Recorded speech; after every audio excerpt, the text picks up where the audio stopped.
भाई thermal conductivity एक important topic है और थर्मल कंडक्टिविटी को आप किस तरीके से समझेंगे वो जरा ध्यान देंगे।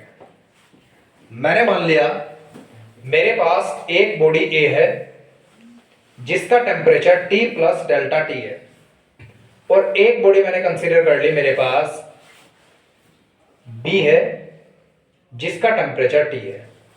तो ये हाइयर टेम्परेचर है, हाई टेम्परेचर, ये लोअर टेम्परेचर है तो लो टेम्परेचर। हमेशा आप याद रखेंगे हीट हमेशा higher temperature to lower temperature flow होती है। ठीक है, मैंने मान लिया दोनों के बीच की जो सेपरेशन है वो डेल्टा एक्स है और जो दोनों का एरिया है ओवरलैप करेंगे जब ये तो वो कैपिटल ए है। कंसेप्ट क्लियर बेटे? ध्यान दीजिए जरा ध्यान से।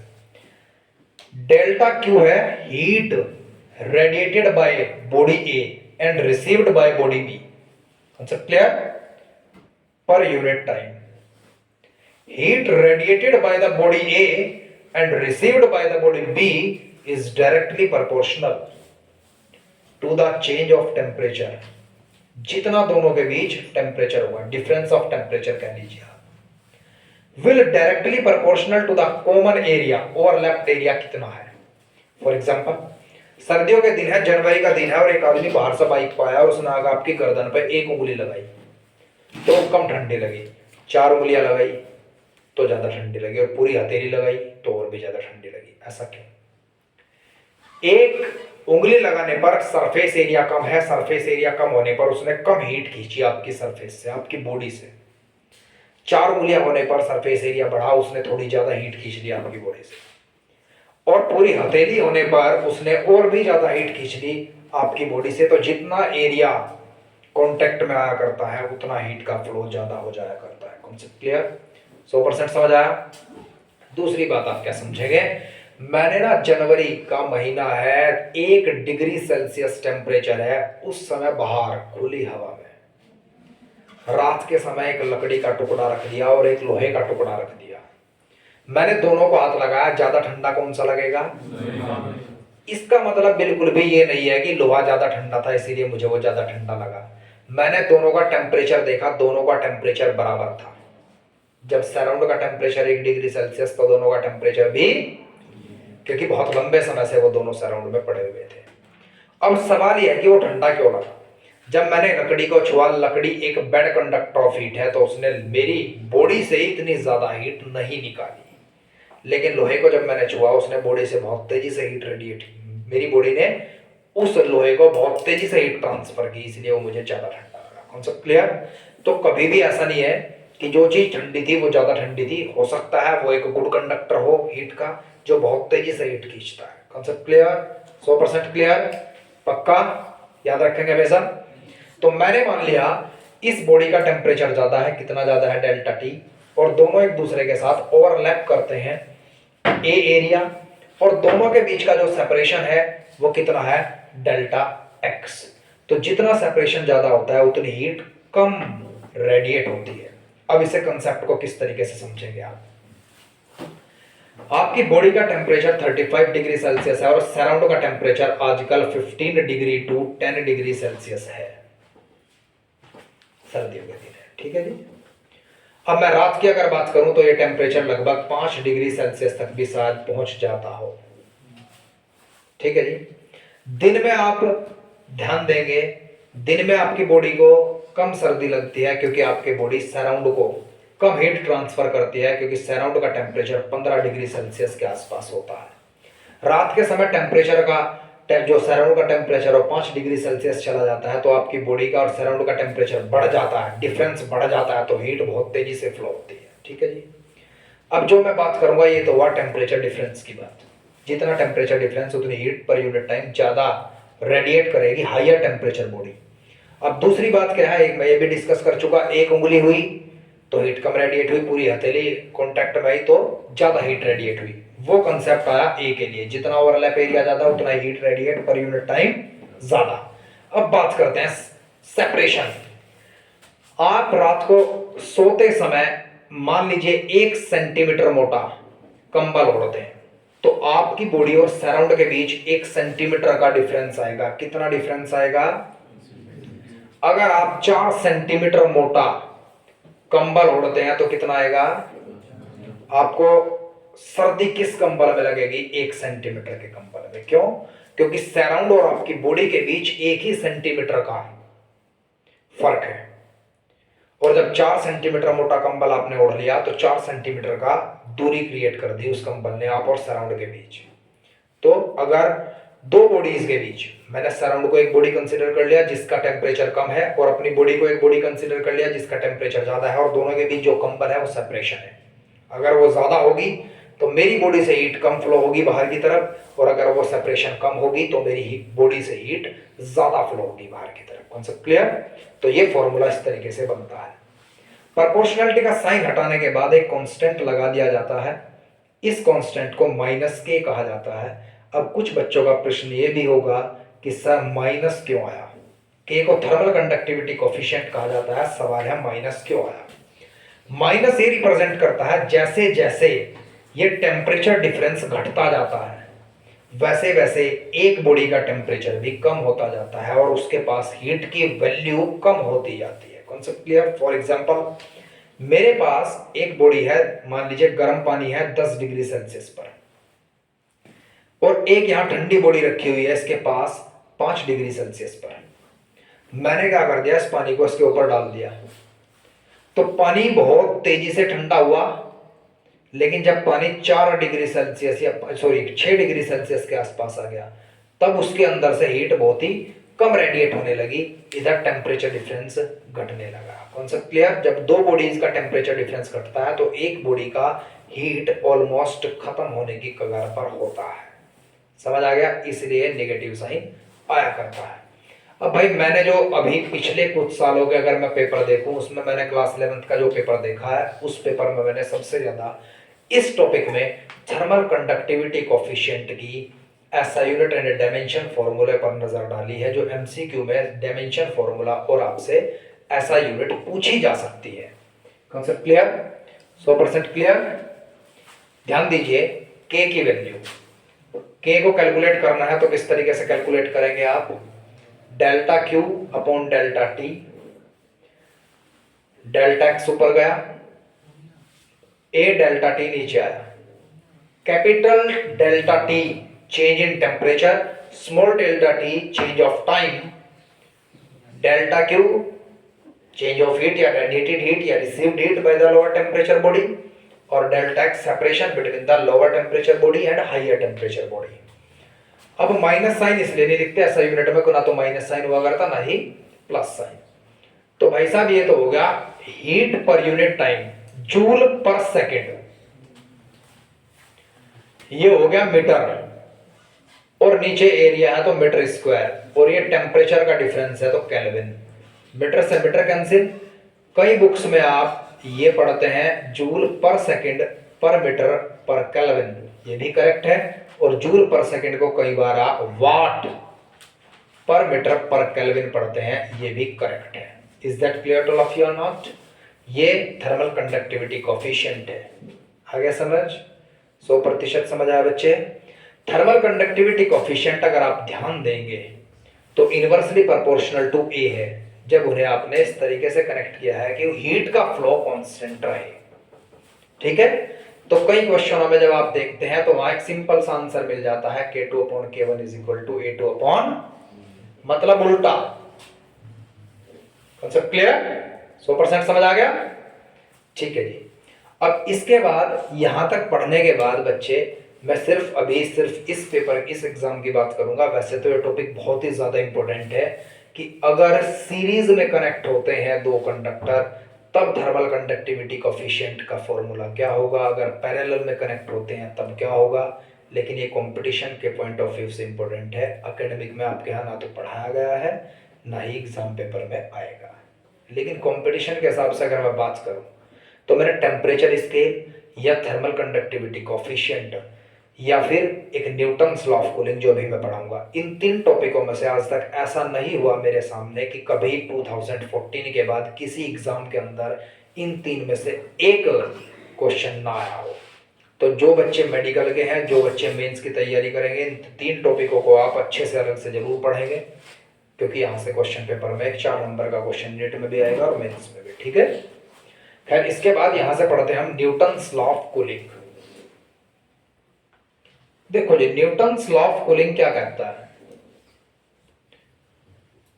न्यूटन्स लॉ ऑफ कूलिंग कहता है अगर आपके पास एक बॉडी ए है जिसका टेम्परेचर मान लीजिए हायर टेम्परेचर है T प्लस डेल्टा टी, और सराउंड इसके चारों तरफ जो है उसका टेम्परेचर T नोट है मान लीजिए, या फिर इसका टेम्परेचर T है और सराउंड का टेम्परेचर T नोट है, तो जितना सराउंड का टेम्परेचर कम होगा बॉडी से उतनी ज्यादा हीट बाहर निकलेगी, बॉडी उतनी ज्यादा जल्दी ठंडी होगी। फॉर एग्जांपल आपकी बॉडी का टेम्परेचर 35 डिग्री सेल्सियस है और आज के समय पर आप जब रात को 5 डिग्री सेल्सियस के आसपास तापमान होता है, आप रजाई से बाहर अपने पैर का तलवा बाहर निकालते हैं तो आपको 3-4 मिनट बाद अच्छी ठंडा लगने स्टार्ट हो जाती है और आप दोबारा से कंबल के अंदर आ जाते हैं। लेकिन यही काम आप जनवरी में करेंगे जब बाहर का टेम्परेचर लगभग 1 डिग्री सेल्सियस होगा, तब आप सिर्फ 30-35 सेकंड बाद ही पैर अंदर कर लेंगे। क्यों? क्योंकि जितना टेम्परेचर सराउंड का बहुत कम होगा, जितना कम टेम्परेचर सराउंड का होगा, बॉडी से उतना हीट ज्यादा रेडिएट होगी, बॉडी उतनी तेजी से ठंडी होगी। Concept clear? ये समझाता है हमें न्यूटन्स लॉ ऑफ कूलिंग। तो जरा समझिएगा इसकी स्टेटमेंट क्या है। According to the Newton's law of cooling, fall of temperature of the body delta T by delta T, मतलब change of temperature per unit change of time, change of temperature per unit change of time. Concept clear? Change of temperature per unit change of time of a body is directly proportional to the difference in the temperature of body and surround. ये statement है। Body का तापमान उतनी तेजी से decrease होगा जितना body और सराउंड के टेम्परेचर का डिफरेंस होगा। न्यूटन्स लॉ ऑफ कूलिंग बहुत ज्यादा इंपॉर्टेंट है। कंसेप्ट क्लियर जी? बहुत इंपॉर्टेंट है। क्या कि न्यूटन्स लॉ ऑफ कूलिंग क्या कहता है? सबसे पहले आप ये फॉर्मूला लिखेंगे, कहेंगे कि dt अपॉन dt का मतलब है fall of temperature per unit time, per unit of body, T naught temperature of surround. ठीक है जी? Concept clear? T temperature of body. अगर एक बॉडी का टेम्परेचर T है और सराउंड का टेम्परेचर T नोट है, तो बॉडी का टेम्परेचर उतनी तेजी से गिरेगा समय के साथ जितना ज्यादा बॉडी और सराउंड के टेम्परेचर का डिफरेंस होगा। Concept clear? अब इस नियम को बहुत तरीके से पढ़ा जाता है और पढ़ने के बाद पता चलता है अगर सराउंड के टेम्परेचर और बॉडी के टेम्परेचर के बीच 40 डिग्री सेल्सियस से ज्यादा डिफरेंस होता है या 40 केल्विन से ज्यादा का डिफरेंस होता है, तो ये मेथड फेल था। बहुत इंपॉर्टेंट है, मैंने कई स्कूलों में इस क्वेश्चन को देखा है। What was the drawback of Newton's law of cooling? तो आप क्या कहेंगे? न्यूटन्स लॉ ऑफ कूलिंग का ड्रॉबैक ये था, if the temperature difference between body and the surround is more than 40 unit, और ब्रैकेट में लिखेंगे आप 40 डिग्री सेल्सियस और 40 Kelvin, then Newton's law of cooling is not applicable. Concept clear? Once समझ आ गया? सक्षम? वंस समझ आ गया? तो फिर से देखिए जरा एक बार, अगर बॉडी का टेम्परेचर T है और सराउंड का टेम्परेचर T नोट है, तो fall of temperature of the body per unit time is directly proportional to the difference in temperature of body and surround, where T naught is the temperature of the surround and T is the temperature of the body. आगे समझ आ गया? पक्का? ठीक है जी। अब ये कहां से आता है जरा ध्यान दीजिएगा। वो जो आपने भी फॉर्मूला पढ़ा था उसे मैंने डिफरेंशिएशन की फॉर्म में कन्वर्ट कर लिया। ठीक है जी? समझ गए आप मेरी बात? यहां क्या था आपके पास? A था, नीचे डेल्टा x और ये डेल्टा T था। डेल्टा T क्या है? Difference in temperature of two bodies, लेकिन यहां एक बॉडी और एक बाहर सराउंड की बात करेंगे। Concept clear? और हीट किसके बराबर होती है? Mass into specific heat into temperature. ये वैल्यू उठा करके मैं यहां रख दूंगा। जब मैंने इसे इस तरीके से रखा, कांस्टेंट चीजें मैंने बाहर ली, अंदर ये फॉर्मूला इस तरीके से आया, ये सब कांस्टेंट है, directly proportional to delta T. अब मैं इस पर मद्देनजर अगर रखूं, डेल्टा टी है difference in temperature of the body and the surround, और मेरे पास ये न्यूटन्स लॉ ऑफ कूलिंग तैयार हो गया। Is that clear to all of you और नॉट? Concept clear? ड्रॉबैक क्या था इसका कि अगर बॉडी और सराउंड के टेम्परेचर के बीच का डिफरेंस 40 डिग्री सेल्सियस या 40 केल्विन से अधिक होता है तब Newton's law of cooling applicable नहीं होता है। ठीक है जी। अब सेकंड क्वेश्चन एक इसका इंपॉर्टेंट बनता है, क्या न्यूटन्स लॉ ऑफ कूलिंग क्या न्यूटन्स लॉ ऑफ हीटिंग के लिए भी एप्लीकेबल है? आप कहेंगे एब्सोल्युटली एप्लीकेबल है। क्यों? क्योंकि एक बॉडी जितनी ठंडी होती जाती है उतना दूसरी बॉडी गर्म होती जाती है। अगर दो ही बॉडी की बात करता हूं मैं, कॉन्सेप्ट क्लियर? 100%। मैंने एक बाहर टेम्परेचर, एक चैम्बर लिया मैंने, ये ध्यान दीजिएगा वंस, तेरा ध्यान जाओ। मैंने चैम्बर लिया, इस चैम्बर का मैंने टेम्परेचर कर दिया, मान लीजिए let us consider 0 degree Celsius. अब मैंने क्या किया, एक बॉडी रखी यहां और रख कैसे भूल गया, तब तक भूल गया जब तक इसका टेम्परेचर भी 0 डिग्री सेल्सियस ना हो जाए। ठीक है। फिर मैंने यहां 100 डिग्री सेल्सियस की बॉडी रखी, तो भाई सराउंड और इस बॉडी में तो कोई डिफरेंस नहीं रहा, तो इस बॉडी से इस बॉडी के अंदर हीट ट्रांसफर होगी। ठीक है। तो ये ठंडी होनी स्टार्ट होगी, तो ये गर्म होनी स्टार्ट होगी, तो जितना ये ठंडी होगी उतनी ये गर्म होगी। तो दैट्स व्हाई यार Newton's law of cooling is also applicable for the Newton's law of heating. ठीक है। लेकिन यहां Newton's law of cooling applicable इसलिए नहीं है क्योंकि इस बॉडी का टेम्परेचर 0 डिग्री सेल्सियस ले लिया है और इसका 100, और यहां टेम्परेचर डिफरेंस 40 यूनिट से ज्यादा है, तो न्यूटन्स लॉ ऑफ कूलिंग यहां एप्लीकेबल नहीं है। तो यहां पर न्यूटन्स लॉ ऑफ हीटिंग भी एप्लीकेबल नहीं है। Concept clear? ऐसा क्वेश्चन भी आपके पास आ सकता है कि एक बॉडी का टेम्परेचर 100 डिग्री सेल्सियस है और दूसरे का 40 डिग्री सेल्सियस है, क्या Newton's law of cooling applicable होगा? तो आप कहेंगे एप्लीकेबल नहीं होगा। डिफरेंस चेक कर लीजिएगा। ठीक है जी। इसके बाद हम बात करते हैं न्यूटन्स लॉ ऑफ कूलिंग जब फेल हो जाता है तब क्या एप्लीकेबल होता है?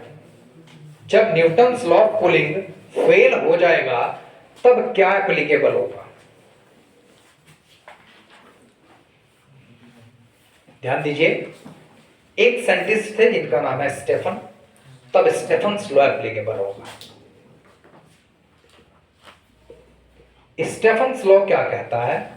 अगर मेरे पास एक ऑब्जेक्ट है जिससे ई एनर्जी रेडिएट होती है per unit time per unit area, देख समझ मेरी बात बच्चे, energy radiated per unit time per unit area is directly proportional to the fourth power of the temperature in vacuum, अगर चारों तरफ वैक्यूम है। Concept clear? 100% समझ आ गया? पक्का? ठीक है जी। अब ध्यान दीजिए, temperature should be in kelvin and ई, इसकी ऐसा यूनिट क्या होगी? कई बार बच्चा सोच लेता है इसका मतलब है एनर्जी, गलत बात। ई एनर्जी नहीं है। ई क्या? एनर्जी एमिटेड पर unit time per unit area. अब मेरी लफ्ज जरा ध्यान से देख, जो मैंने लफ्ज बोले, एनर्जी एमिटेड पर unit time per unit area, और एनर्जी अपॉन टाइम होता है पावर। तो सही मायने में जो कैपिटल ई से रिप्रेजेंट किया गया है बुक्स के अंदर वो पावर पर यूनिट एरिया है, emitted power by the body per unit. Concept clear not? Concept clear हो गया? 100% क्लियर है जी। जब आप ये प्रोपोर्शनलिटी का साइन हटाएंगे यहां एक कांस्टेंट आ जाएगा, इसे आप स्टेफन्स कांस्टेंट कहते हैं। Is that clear to all of you? अब यहां से एक बहुत ही बेहतरीन क्वेश्चन आया, जबरदस्त। If temperature of body A is 27 degree Celsius and of body B is 127 degree Celsius. What will be the ratio of emitted heat per unit time per second from from body A and body B. अब आप ध्यान देंगे, मेरे पास formula है energy emitted by A, energy emitted by B, per unit time, per unit area. यहां पर आएगा स्टेफन्स कांस्टेंट और टेम्परेचर T1 की पावर 4 या ए बॉडी के टेम्परेचर की पावर 4, यह आएगा, यहां भी स्टेफन कांस्टेंट उतना ही होगा, टेम्परेचर ऑफ बी बॉडी की पावर 4। स्टेफन कांस्टेंट से स्टेफन कांस्टेंट कट गया। मैंने आपको कहा हमेशा ये ऐसा यूनिट में होना आवश्यक है, तो आप टी की वैल्यू को सबसे पहले केल्विन के अंदर कन्वर्ट करेंगे। 27 डिग्री सेल्सियस को आप 300 केल्विन लिखते हैं। क्या लिखते हैं? तो टी की जगह क्या लिखेंगे आप? 300 केल्विन। और 127 को आप 400 केल्विन लिखते हैं। जिस बच्चे का दिमाग मेरे लिखने से पहले यहाँ पहुंच गया था, वो वास्तविक तौर पर एक एक्स्ट्राऑर्डिनरी बच्चा है कि इससे सबसे पहले हम केल्विन में कन्वर्ट करेंगे। 2 0 से 2 0 कैंसिल। अब आप ध्यान दीजिएगा, दोनों की रेशो कितनी होगी? 81, 3 3 9 27 थिया 81, 4 चौक 16 चौका 64 चौका 256। ये answer. Is that clear all of you और नॉट? किसी भी रेशो की कोई भी ऐसा यूनिट नहीं हुआ करती।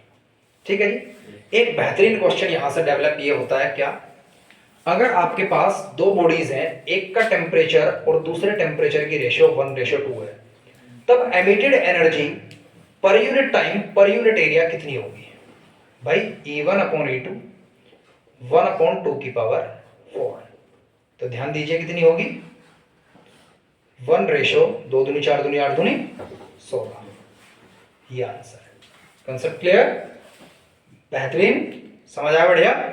ठीक है जी, यहां तक नोट कीजिए। फिर इसके बाद हम टेम्परेचर स्केल की बात करेंगे, न्यूटन्स लॉ ऑफ कूलिंग से रिलेटेड एक जबरदस्त न्यूमेरिकल की बात करेंगे कि अगर ए टेम्परेचर से बी टेम्परेचर 5 मिनट में हुआ और बी से सी टेम्परेचर 4 मिनट में हुआ, तो सराउंड का टेम्परेचर कितना था? जबरदस्त क्वेश्चन। ठीक है जी। ये जो क्वेश्चन है मोस्ट इंपोर्टेंट क्वेश्चन है जी, आपके एग्जाम के लिए भी और नीट IIT मेंस के लिए भी। ठीक है। क्वेश्चन क्या कहता है कि a body cool from 80 degree Celsius to 50 degree Celsius in 5 minute. मैंने मान लिया ये टेम्परेचर T2 है और ये टेम्परेचर T1 है और ये T टाइम है T1 in 5 minute. Calculate the time taken to cool from 60 to 30 if temperature of surround is 20 degree Celsius. T0 20 degree Celsius दिया गया है। हमारे पास फॉर्मूला होता है difference of temperature upon time minus thermal conductivity coefficient mean temperature minus temperature of surround. पहली situation ध्यान दीजिएगा, पहली सिचुएशन के अकॉर्डिंग T2 टेम्परेचर है 80 डिग्री सेल्सियस और T1 टेम्परेचर है 50 डिग्री सेल्सियस, और ये जो स्मॉल t टाइम है इसे स्मॉल t1 मान लूंगा मैं, या t मान लीजिए आप, जैसा आपको अच्छा लगे। ये टाइम है 5 मिनट। ठीक है जी। टेम्परेचर ऑफ सराउंड है हमारे पास 20 डिग्री सेल्सियस। ये वैल्यूज आप इस फॉर्मूले में पुट करेंगे और आपके पास फॉर्मूला किस तरीके से होगा? 80 - 50/5 माइनस के 80 + 50/2 माइनस टेम्परेचर ऑफ सराउंड। थोड़ा सिंप्लीफाई कर लीजिए इसे। यहां से 30/5 6 आएगा, यहां से आपके पास कितना आया? 130 मतलब 75 65। ठीक है जी। 65 - 20 तो 6 माइनस के यहां से कितना आ गया आपके पास? 45। Concept clear? इसे आप इक्वेशन 1 मान लीजिएगा। क्या मान लिया? अब इक्वेशन 2 क्या होगी जरा ध्यान दीजिएगा। सेकंड सिचुएशन है, अब टेम्परेचर इतना हो चुका तो हाइयर टेम्परेचर ये है 60। अब टेम्परेचर पर आना है इसे 30, तो T1 होगा 30 डिग्री सेल्सियस। लेकिन सराउंड का टेम्परेचर तो भाई साहब 20 डिग्री सेल्सियस ही है। आपको समय निकालना है कितने समय में ये यहां से यहां तक पहुंचेगा।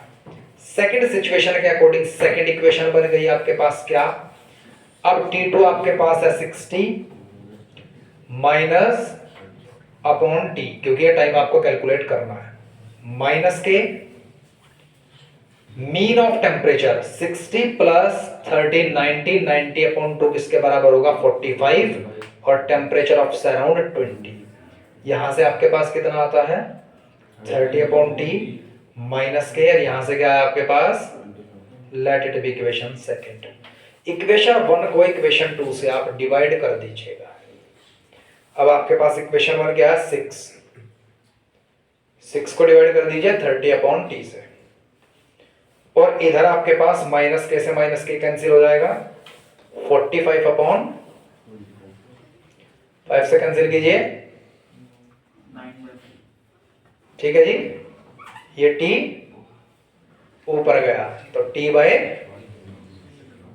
9 बाय, चेक करिए जरा टाइम, कुछ 9 मिनट दिया हुआ क्या, तो ये आंसर है 9 मिनट, भाई ये था 9 मिनट, ठीक है जी।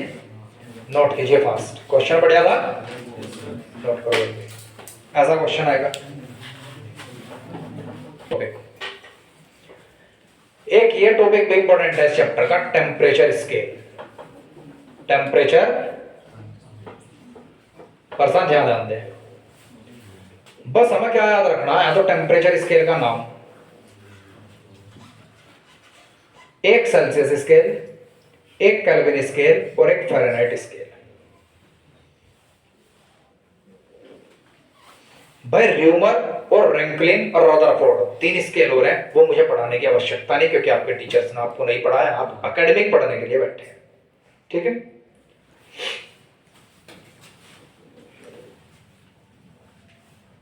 इन स्केल पर आइस पॉइंट का मतलब क्या है कि पानी कब जम जाएगा। आइस पॉइंट क्या होता है,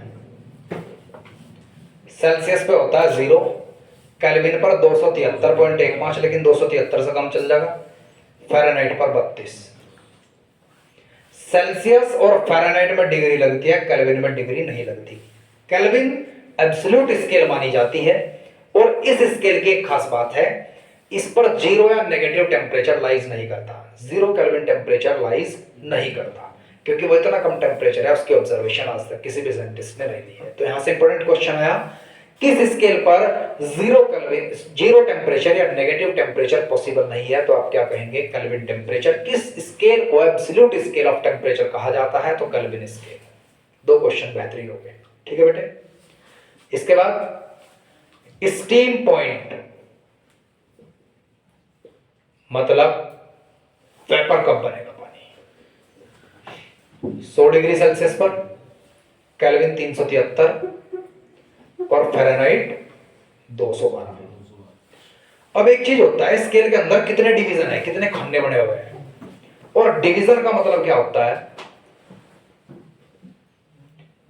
steam point minus ice point, 100 minus 0, इसमें से गया यहां भी, और इसमें से गया यहां से 180। अब एक खतरनाक चीज बताता हूं मैं, एक बेहतरीन क्वेश्चन आया, क्या ये दोनों स्केल किसी टेम्परेचर पर ओवरलैप हो सकती हैं। आप कहेंगे नहीं, कभी भी वे 2 स्केल एक दूसरे के साथ कभी भी ओवरलैप नहीं होती किसी भी टेम्परेचर पर, अगर उनके अंदर नंबर ऑफ डिवीजन बराबर हो और उनका आइस पॉइंट और स्टीम पॉइंट अलग अलग हो।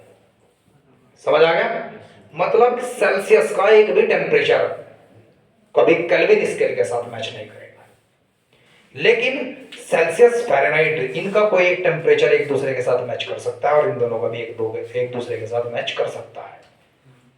अब एक यहां से बहुत जबरदस्त क्वेश्चन उठता है, क्या, eight which temperature Celsius and Fahrenheit scale is same. Celsius and Fahrenheit scale किस टेम्परेचर पर बराबर होती है। अब कन्वर्टेशन तो तब होगा जब आपके पास फॉर्मूला होगा, तो फॉर्मूला याद रखिएगा, temperature of Celsius minus ice point upon division, temperature of kelvin minus ice point upon division, और temperature of Fahrenheit minus ice point upon division. ये फॉर्मूला होता है। यहां से मैंने क्वेश्चन बोल दिया आपको, उस क्वेश्चन को आप नोट्स बनाते समय वीडियो से देख लेंगे। क्या? एट विच टेम्परेचर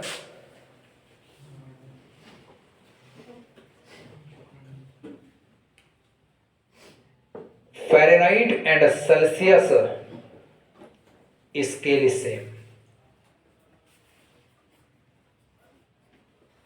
ये क्वेश्चन मैं कराऊंगा, एक आप करेंगे खुद। Eight which temperature Fahrenheit and Kelvin scale is same.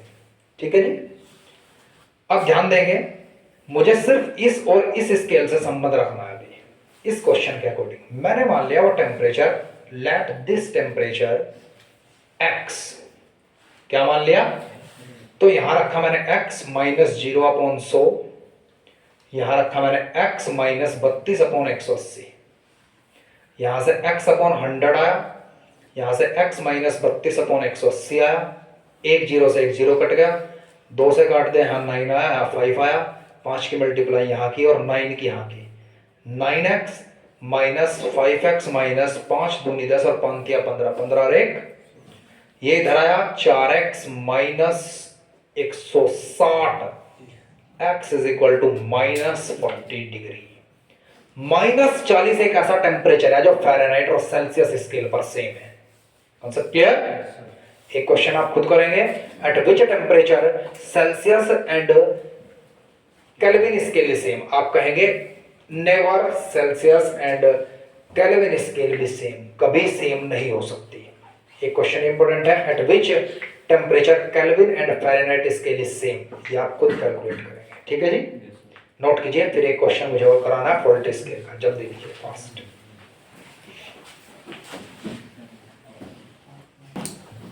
एक बेहतरीन क्वेश्चन ये है जी कि ऑन अ फॉल्ट स्केल, मतलब एक स्केल है वो कुछ गड़बड़ है, उस पर कोई गड़बड़ है स्केल पे। On a fault scale ice point is 15 degree Celsius, sorry 15 degree, ice point is 15 degree and steam point is 120 degree. कोई फॉल्ट स्केल है, उस पर जो आइस पॉइंट है वो 15 डिग्री और जो स्टीम पॉइंट है वो 120 डिग्री है। On a fault scale ice point is 15 degree and steam point is 120 degree. What will be the temperature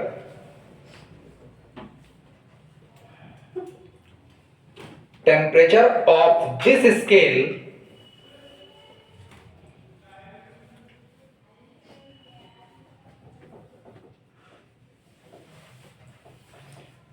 (15 degree Celsius). मतलब सेल्सियस स्केल का जो 15 डिग्री सेल्सियस टेम्परेचर है वो इस स्केल का क्या टेम्परेचर होगा। समझ गए आप लोग? 100% समझ आ गया। अब इस क्वेश्चन को करने के लिए मुझे एक सेल्सियस स्केल चाहिए। सेल्सियस स्केल ये है minus ice point upon steam point, और ये एक फॉल्ट स्केल है, टेम्परेचर माइनस उसका आइस पॉइंट अपॉन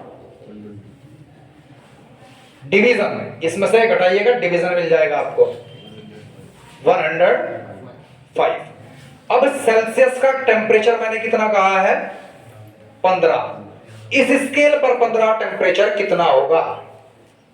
यहां से आप टी की वैल्यू आसानी से कैलकुलेट कर सकते हैं। 15/100 टी माइनस 15/105। 5 से काट दीजिएगा इसे,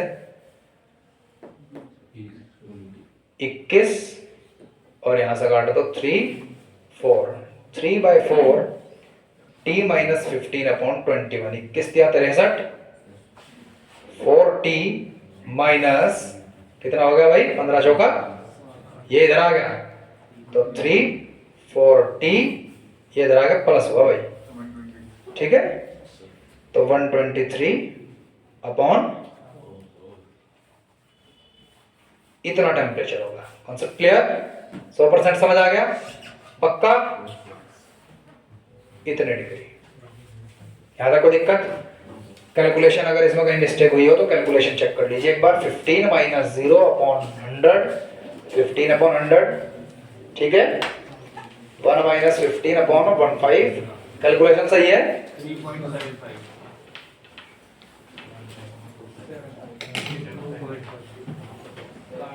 30 कैलकुलेट कर लीजिएगा इसे।